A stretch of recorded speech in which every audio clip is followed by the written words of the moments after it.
Simples Nacional. Você está atento aos novos prazos de opção?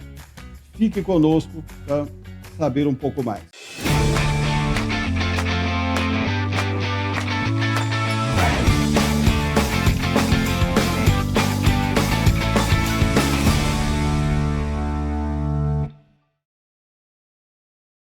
Olá pessoal, tudo bem? Mais uma vez no Conectando e Desmistificando.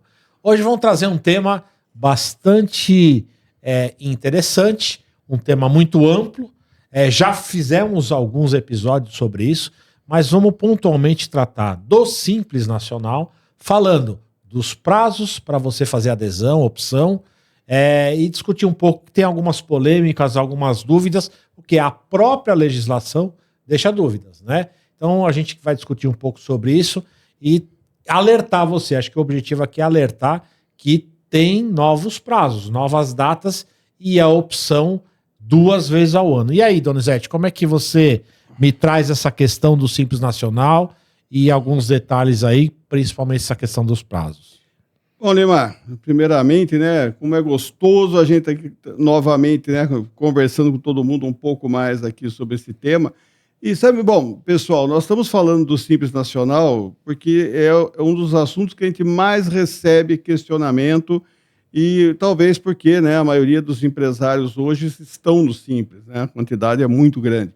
E o questionamento sempre é esse. Peraí, mas até tem uns que chegam a ter um petit, né, porque eles ficam lá assim, oh meu Deus do céu, como que vai ficar o prazo agora pela Lei Complementar 214 em relação ao Simples Nacional? Bom, vamos, primeiramente, né, trazer todo mundo para a mesma página, Neymar. Nós gravamos um programa, né, falando uma chamadinha aí falando sobre a MEI, né, que a MEI lá, porque o Simples assim, é uma escadinha, né, você está na MEI, está dentro do Simples, né, gente?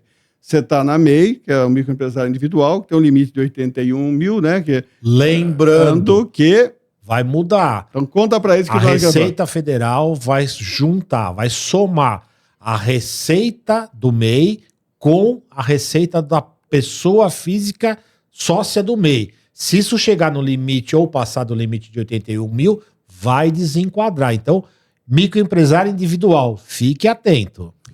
E está no Simples Nacional, né? Exatamente. Então, o pessoal esquece que o MEI é Simples Nacional. E agora, atenção ao que o Lima acabou de dizer, porque isso vai ter um impacto muito grande, porque o número de pessoas que estão no MEI é gigantesca. E aí segue o roteiro.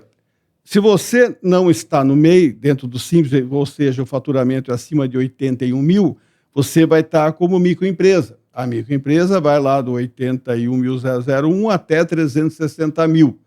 Se você excedeu a 360 mil, até 4 milhões e 800, que é o teto do Simples Nacional hoje, que até está muito baixo, 4 milhões e 800 é o teto, Lima. Se você ultrapassar desse teto, ou você vai para o lucro presumido ou para o lucro real, mas Simples você não será mais. Você é obrigatório. E lembrando que tem o sublimite, né? Então a gente tem sempre um no contexto... estado de São Paulo, né? Não, na maioria, a gente estava pesquisando, na maioria dos estados tem eu não fiz uma pesquisa de quantos tem, né? Porque aí habitualmente a gente não tem clientes em outros estados, mas essa questão do sublimite é muito complicada, né? Por quê? O que é o sublimite? Nós tínhamos o Simples até 3 milhões e 600, temos até 3 milhões e 600, né? E acima disso, os estados e municípios não aderiram. Ou seja, a lei do Simples aumentou o limite para 4.800. Federal, mas os estados e municípios... Dentro do Simples você tem município, estado e federação. Perfeito. O federal aumentou a lei, o limite de 3.600 para 4.800, o estado não. E então, aí, o que acontece? Qual é você, empresário, que talvez não vislumbre isso, ou não entenda, ou você paga lá e simplesmente não percebe? A apuração do imposto acima dos 3.600 é a apuração como se fosse uma empresa do lucro presumido ou do lucro real. Para o ICMS. Para o ICMS ou o ISS. Enfim, então fica separado uma parte do DAS e outra parte você vai ter que pagar o ICMS. Como uma empresa comum. Como uma empresa comum. Então assim, já é uma bagunça. É um problema, né? Não, de simples não tem nada, porque... Então já deu uma complicadinha. É. Mas não é só isso, tem mais complicação aí pra frente, Se é tá? para complicar, nós estamos no lugar certo. E então, o Lima quis trazer um pouco mais de complicação. Então, deu 360 mil a 400, ele tem que tacar fogo no mato, né?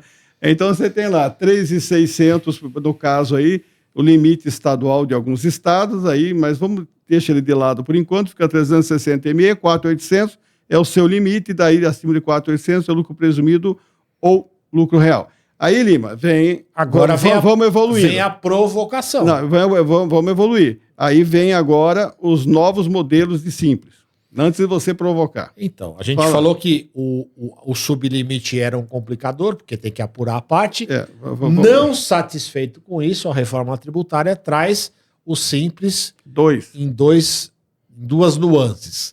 O simples híbrido e o simples atual, normal, que não muda nada. Então, o convencional, o que o convencional tem na reforma tributária que não é muita vantagem? Ele não gera crédito, né? Então, a vantagem qual é? Você que fornece, presta serviço ou fornece mercadorias e está no fim da cadeia, para o consumidor, não interfere. Não afeta você nada. pode continuar no simples normal, tradicional.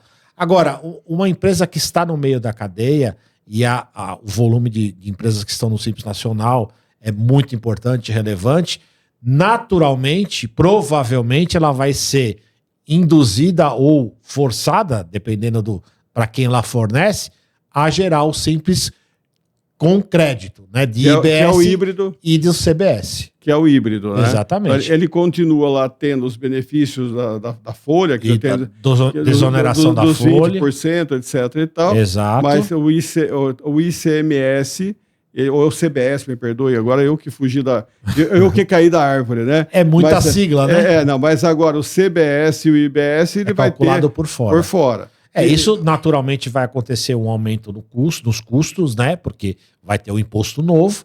E mais complicado. E vai ter a compensação. Então, além de vamos dizer que você é uma empresa do Simples, que está acima do sublimite, tem que apurar o ICMS. Mas aí já é CBS calma, porque tem a transição, né, filho? A transição. A transição, então tem que apurar o ICMS. Nada que é ruim não pode ser pior, né? Vamos lá. E no período de transição vai entrar o IBS e o CBS. Então, assim, vai ficar proporcional, bem mais simples.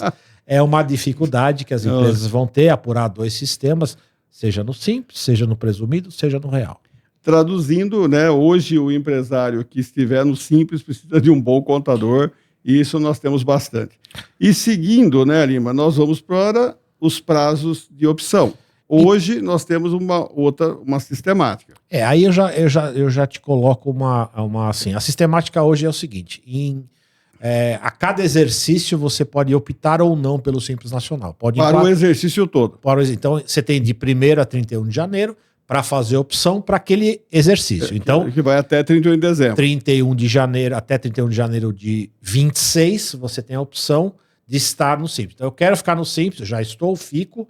Você tem essa opção. Não, sou presumido, quero entrar no Simples. Então você tem até 31 de janeiro. Tem algumas condições. Você tem que estar adimplente, várias questões. Fez a opção.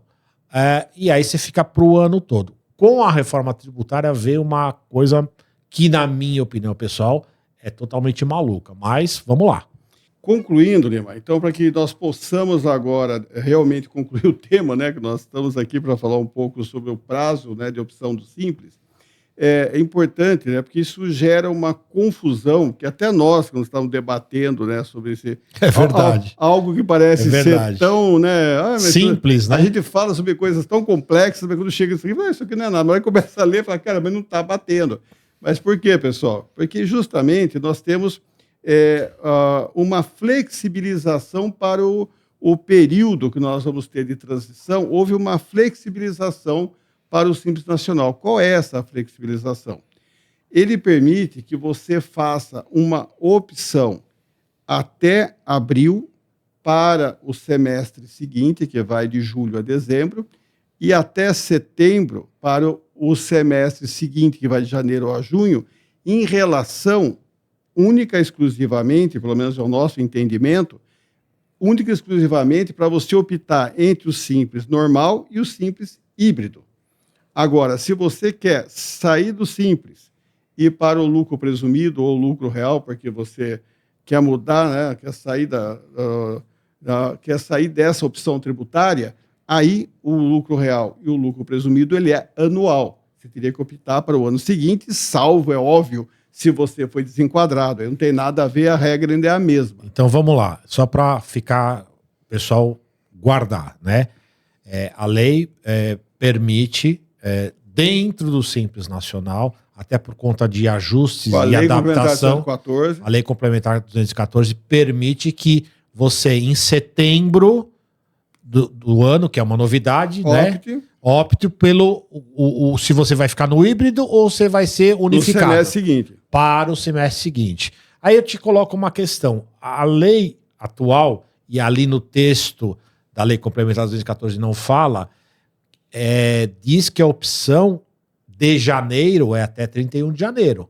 Então, assim, tem uma dúvida dentro desse contexto. A gente está falando que é semestral, mas, mais uma vez, um conflito de legislação, né? Eu acho que isso não vai ser adequado, mas a ideia é essa. Né? A ideia é que você semestralmente... Nós ainda temos exercício fiscal é de janeiro a dezembro, isso não mudou. Então, nós temos o quê? Tanto a apuração tributária pelo o regime vai até de janeiro a dezembro.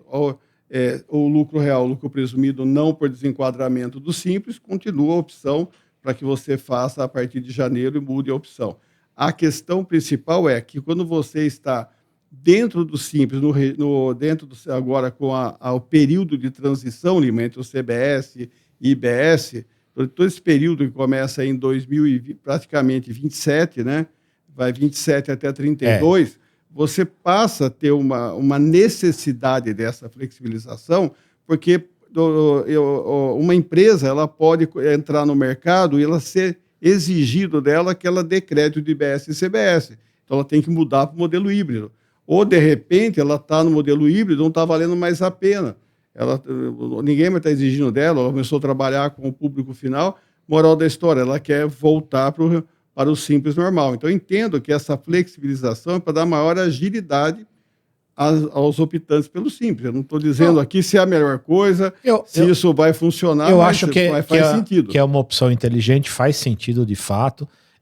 Como vai ser, o cálculo vai ser automático, né? Você vai ter, é importante saber se o crédito vale a pena ou não. Acho que essa opção é inteligente, até porque pelo grande volume de empresas que estão no Simples, né? Então, e lembrando, não é uma receita pronta. Então, a minha empresa comércio de roupas e a sua comércio de roupas vão ter decisões diferentes, né? Não tem fórmula pronta. Agora ser empresário, eu não vou mais colocar ali, mas estar optando... Porque a gente colocou assim, um rótulo de que o empresário está muito ligado à opção tributária dele. Eu falo que não deveria ser isso. O empreendedor, o empresário, ele tem que estar ligado às decisões dele e ao tino dele como gestor, né? Aquela pessoa que tem a habilidade de fazer a gestão e ele entende, né? Tanto os aspectos de mercado, os aspectos que envolvem aquilo que ele vai entregar, né? Que é o ramo dele, e os aspectos tributários, de governança e tudo mais. Então, no aspecto tributário, vai precisar que ele tenha um bom suporte e que ele tenha conhecimento, porque se ele não tiver um bom suporte para poder, ele vai ter que... São decisões, o tempo todo ele vai ter que tomar decisões. E a reforma tributária passou a exigir isso mais ainda. Lembrando que o suporte que você fala é de um contador habilitado, com qualidade, de um advogado para te apoiar. Principalmente o contador. E mais que isso, só um detalhe técnico. Não adianta jogar toda essa carga para o contador.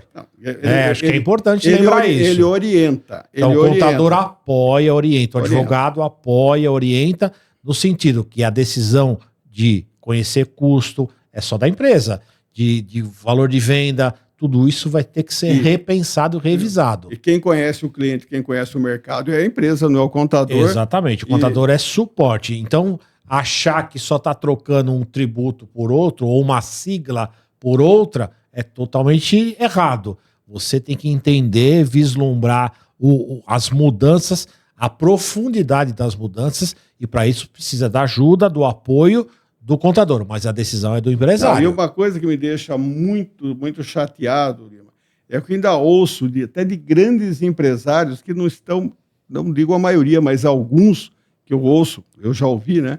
Onde eles estão nem aí com a reforma, eles falam, isso daí vai acontecer em 32, quando chegar lá eu me preocupo, ou seja... Mas não é a maioria, não é a maioria, não. Não é alguns, não. Eu, pelo menos eu não tenho a maioria. Minha visão, mas eu acho que é a maioria. Comigo eu tenho alguns, mas eu acredito que possa ser a maioria mesmo. E aí o que acontece? Nós temos uma cultura brasileira ainda deficiente da prorrogação, né? Do empresário. Ele espera arrombar a cerca para depois pôr a tramela. Ele não tem essa de se prevenir, entendeu? Aqui entre nós, a gente está fazendo bastante palestra por aí, você sabe disso. Eu fico abismado a desconexão dos empresários em relação a essa mudança, que vai ser uma mudança profunda. Então você, empresário, se atente, vá atrás, se qualifique no sentido de conhecer o básico, né? Então a gente vai fazer algumas palestras, as pessoas ficam de boquiabertas porque acham que é uma coisa maluca. Que não afeta ela. Que não afeta ela, e ao contrário, afeta toda a sociedade, né? Vai afetar todo o custo, o planejamento, a estruturação do seu negócio. Então, se atente a isso, você empresário, busque o apoio do seu contador, do seu área jurídica. Todo mundo tem uma conexão de alguma forma, é importantíssimo discutir e enfrentar esse problema. Então é isso aí, Lima. Para fechar, então vamos deixar o recado que, olha, fique atento, que se você está no Simples Nacional, você é profissional de contabilidade, aí o contador que cuida de empresas do Simples Nacional, fique atento a esses novos prazos. Não dá simplesmente tocar esse assunto para frente sem que você tenha diálogo, você que é o empresário, com o seu contador, e você que é contador com o seu cliente. Se não houver esse diálogo, não houver esse debate, não houver uma troca de informações, porque você que é contador tem que ter clareza do que é o seu cliente, ele tem que deixar claro o negócio dele para você, e você que é cliente tem que deixar claro para o seu contador as informações e pedir clareza também na informação técnica, né? Então, nós estamos aqui tentando trazer um pouco, né, desse alerta para todos, e esperamos aí, né, que nós possamos contribuir para minimizar ou mitigar um pouco, né, esse monte de problemas que nós vamos ter pelo desconhecimento. Lima, vamos ao fechamento, senão daqui a pouco quem vai ser mitigado somos nós. Vamos lá, pessoal, agradecer aos nossos patrocinadores, sempre nos ajudando, contribuindo para a gente manter no ar esse canal, esse nosso programa que está dando muito resultado, está dando muito certo, e você mesmo é testemunha disso. Então, a Kion, a Nanodata e a Hot, empresas de tecnologia, de consultoria que nos apoiam e contribuem para a continuidade desse projeto. Está dando muito certo, nós estamos sempre aqui pedindo ajuda, porque estamos pedindo muita ajuda, porque as pessoas estão nos assistindo, estão nos ajudando, mas precisamos um pouquinho mais de ajuda para atingir os nossos 10 mil seguidores inscritos no canal, enfim, você é muito importante para isso. Compartilhe, valide, assista aos nossos programas, mas o mais importante, inscreva-se no canal, tá bom? Nos vemos nos próximos episódios. E para você, o joinha do Lima. Valeu, pessoal.